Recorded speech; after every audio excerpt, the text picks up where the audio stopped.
Hey guys, I'm Jayce. Welcome back to Farmstead Forge. Today we are going to make a really nice set of Wolf Jaw Tongs. If you don't have a set of these on your rack, you probably should build a set. They're super handy. Normally I'm not a one size fits most kind of guy. I like my tongs size for what I'm using it for, but these hold incredibly well. So I'm going to size these from half, 3/8, and quarter. They can fit either round stock or square stock. You can grab your stock on the side or on end. So they're pretty nice that way. I make my jaws just a little bit longer than the factory ones that you see, and I will explain why I do that when we go to size. I'm going to be using my favorite weapon of choice, some 3/4 round sucker rod, and I have these cut 9 inches long. I like sucker rod. It's a little bit higher carbon steel. Stuff holds up a lot better. You want to remember, if you're working with a set of higher carbon steel tongs, you don't let them get too hot and quench them, because you can potentially crack out your boss where your rivet goes. I've only seen that happen once to a guy, but still not something you want to experience. So let's get started. First step, I'm going to come in here right at 2 1/4. I'm going to go half on, half off, drive down to make my jaw. I don't want to get my jaw too flat or too wide because this is going to be longer. I want some meat in my jaw so I have room to do everything.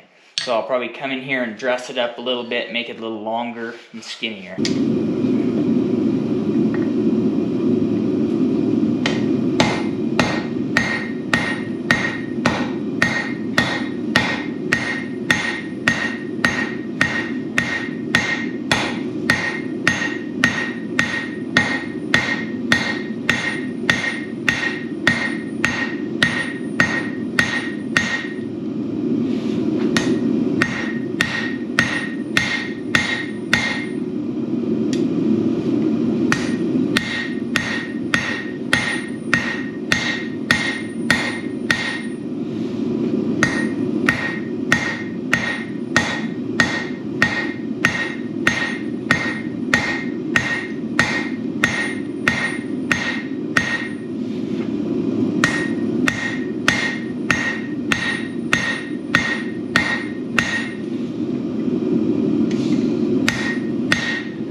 You always want to make sure that everything's matching up. They're the same width, same thickness, same length. Our next step, we're going to come in here at a 45. I want about a 1/8 inch from this lip, where my boss is going to be, from the edge of the anvil. Too far back, it gives you a lot of room, but your jaw becomes weak. Too far forward, smashes your boss into your jaw and you got to do a lot of rasping. So 45, your lip facing that way at about an 1/8 of an inch. And then we're going to come in here and drive it down half on, half off.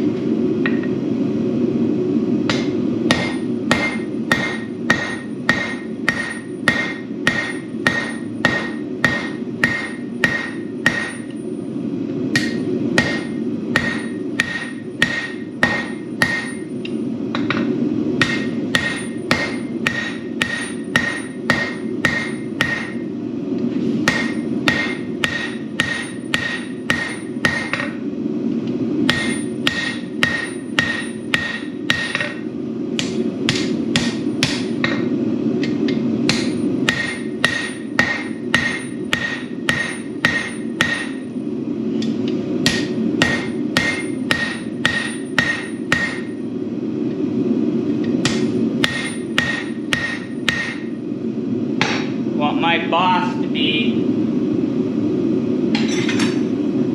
about 3/8 of an inch thick or so. Alright, next I made a mark at 1 inch on the upside so I can see it. I'm going to come out and put that mark right on the edge of my anvil, my lip facing up, and I'm going to drive that down.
Sure not to get this too thin because it becomes weak and it'll spring on you. Okay, just to be clear, this stuff is all just roughed out. I'll come back in and refine it here in a minute.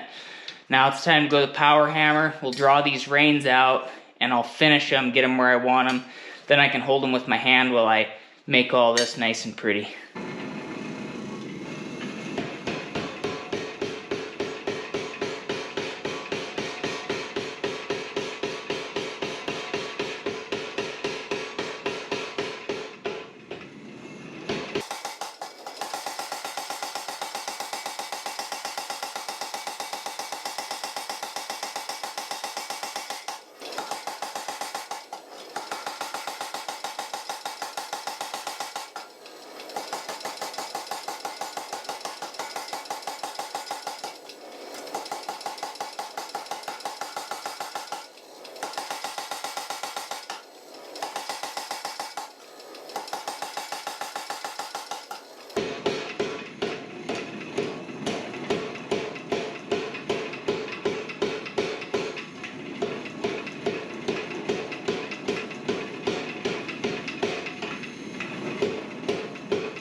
Alright guys, I got my reins where I want them so I can hold them.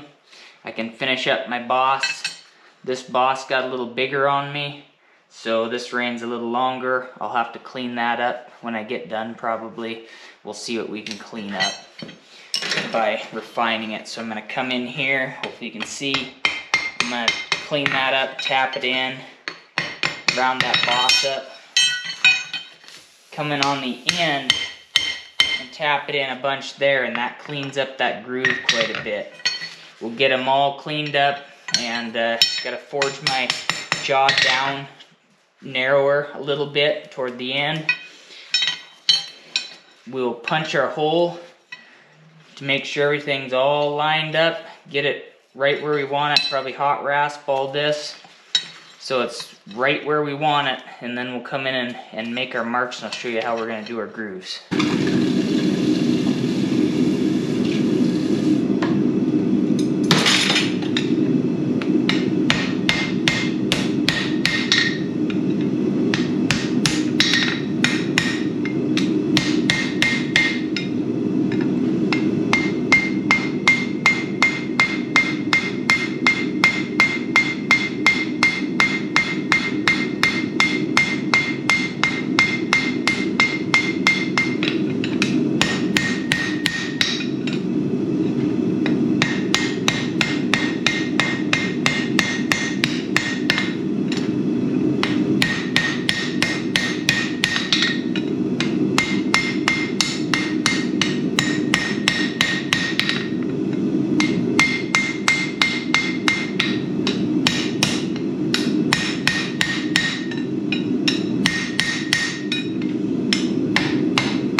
Time to punch the hole. And like always, when you punch your hole, make sure your lip is down.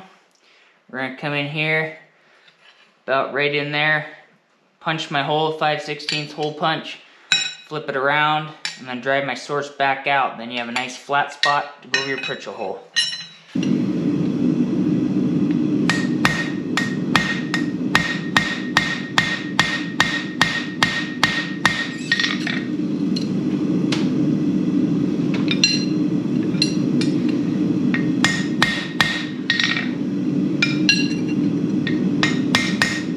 Nice black shiny spot.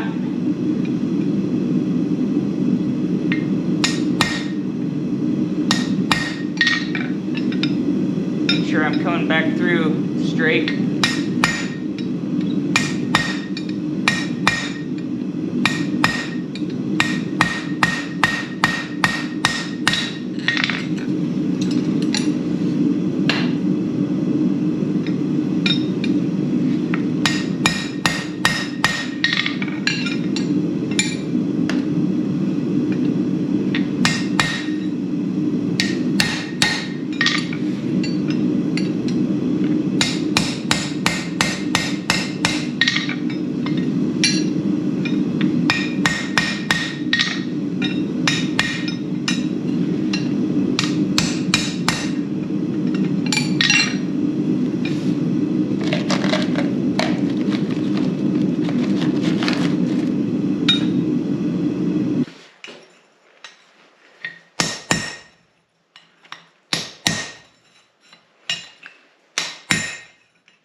Alright, I always score my one side of my rivet to mash it down in. That way my other tong rein flows around my rivet and my rivet doesn't sit in there and spin. Kind of beating a dead horse with this if you see my other tong videos, but otherwise your rivet spins and gets a wear spot on it and then your tongs always lock up. If you do this, they won't do that. Okay, now it's time to hot rasp, check our fit. See how close we are. So, as you can see, I got some work to do right in there. I got it really, really tight. This side's not so bad, but this side is. I'd rather have it tight than too far forward, because nice and tight is strength, but you also want them to move nice and free. So we're gonna hot rasp all that, clean it up so we can get it ready to rivet, and then we'll do our marks.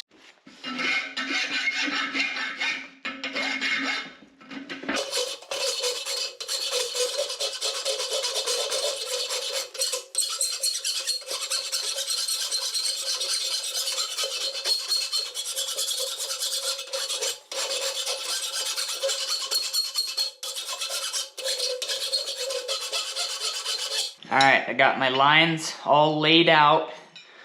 They're about 3/4 of an inch, except for this one's farther. It's about an inch on center, and I have a line down the center. Just to make sure, you want to make sure they match on both sides. So when your stalk is through, you're grabbing it evenly and you're not off on one side. So then we got that all ironed out, all looks good. You can take a cold chisel and just notch this in carefully so when you come out of the forge, you can see it. I'm gonna take a cutoff wheel on a grinder and just barely score it so I have a nice line for my punch to follow. You don't wanna go too deep or anything because you remove steel. We don't like to remove steel. We just wanna make a guideline. So I'm going to do this, I'll come in and take a cold chisel when it's nice and hot after I've scored my line, and I'm going to lay out the center line first, and then I'm going to come in and do these. Ideally you want a wider cold chisel to do it. I'll show you how I'm going to do it today, and it might take a couple times to get it down where we want it. This first line, you don't want to get too deep, because that holds quarter. If you get it too deep, it won't hold it when it's all done. These two, you're pretty safe.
lines, and I'll come back in at the very end and clean that center one up.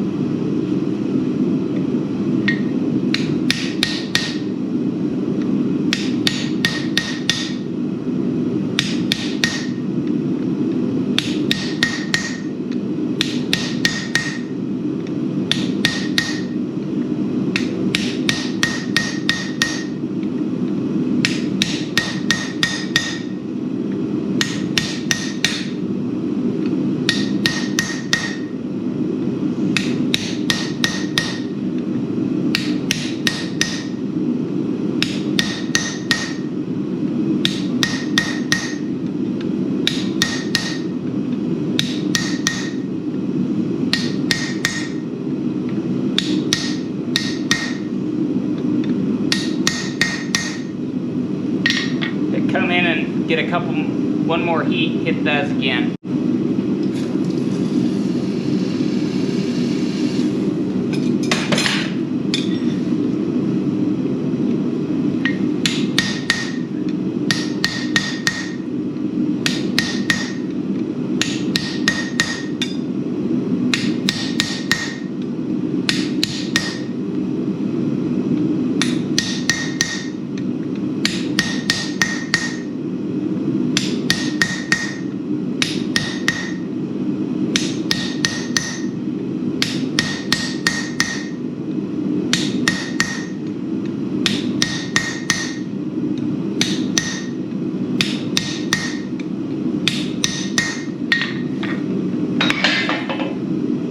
Now I'm going to come in, I have a wider rounded punch. I'm going to come in and just open those up a touch more, one more heat with that.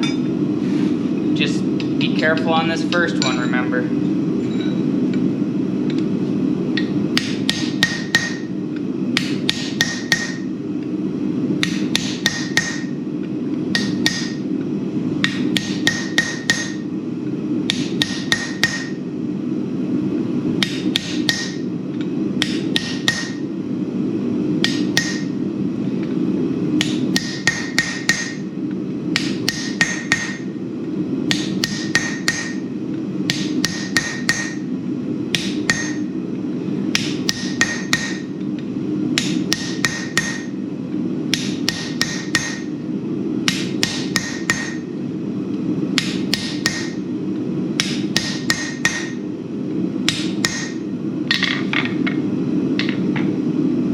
Because my punch wasn't exactly sized for it, I have some 3/8 square stock.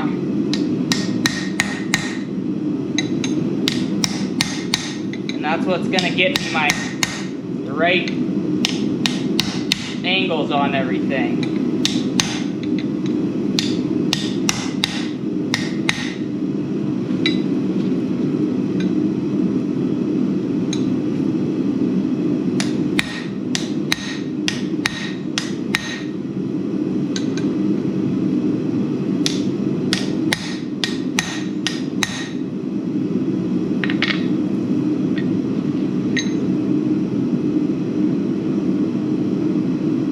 Alright, we got them ready to rivet.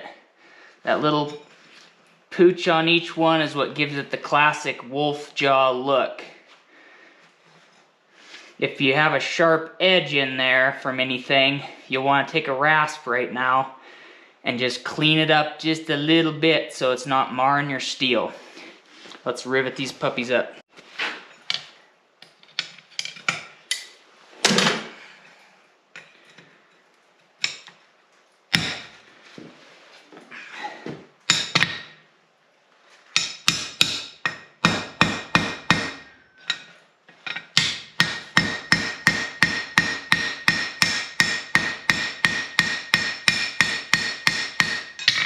Make sure you don't have a gap between your boss when you do that. Alright, nice and froze up and crooked. Let's throw them back in. We'll free them up and adjust our jaws and size it.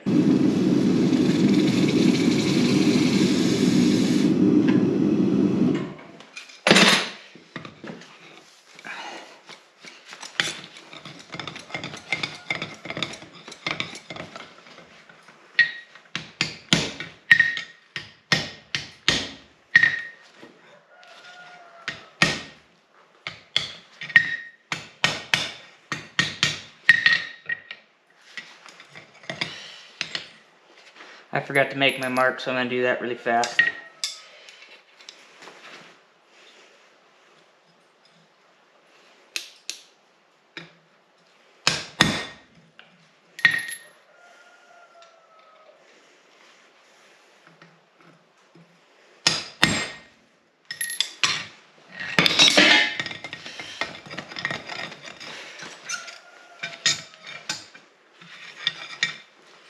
Alright, first step is half. I'm going to make sure it's in my groove.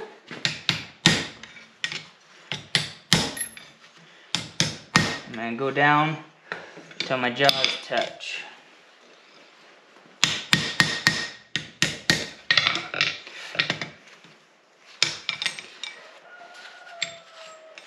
Three-eighths.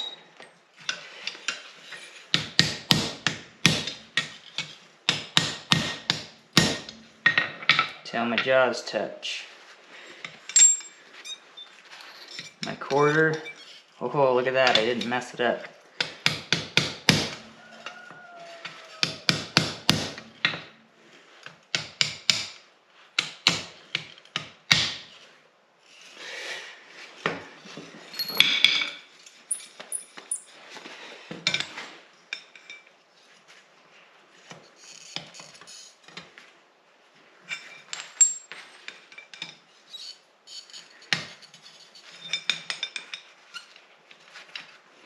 Alright, I'm going to spread my reins a tiny bit.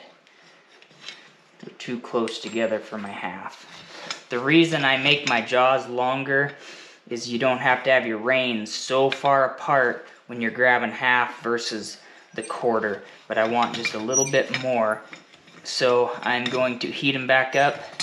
I'm going to sit my half back in there and just tighten them down the vise and slowly spread them apart just a tiny bit.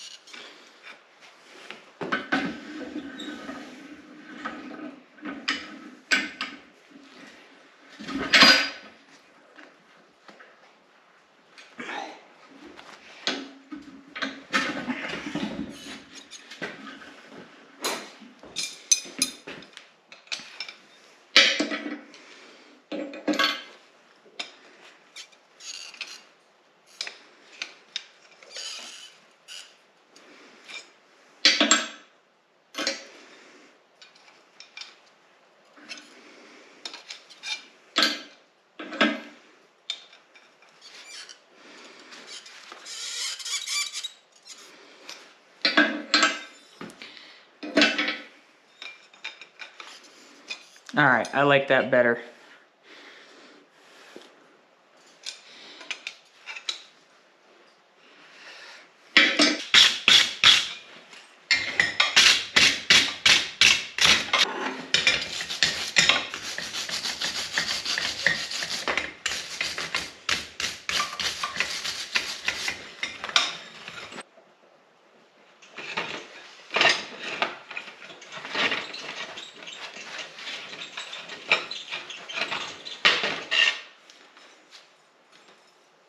That's what you want to see right there. Nice, tight, but pivot.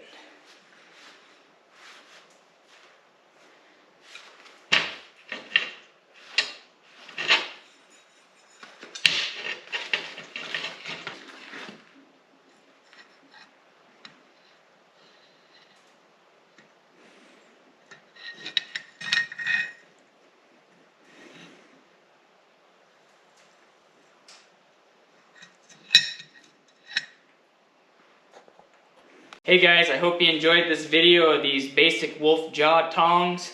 If you did, make sure and give it a like. If you haven't already, hit that subscribe button, and we'll see you guys here next week.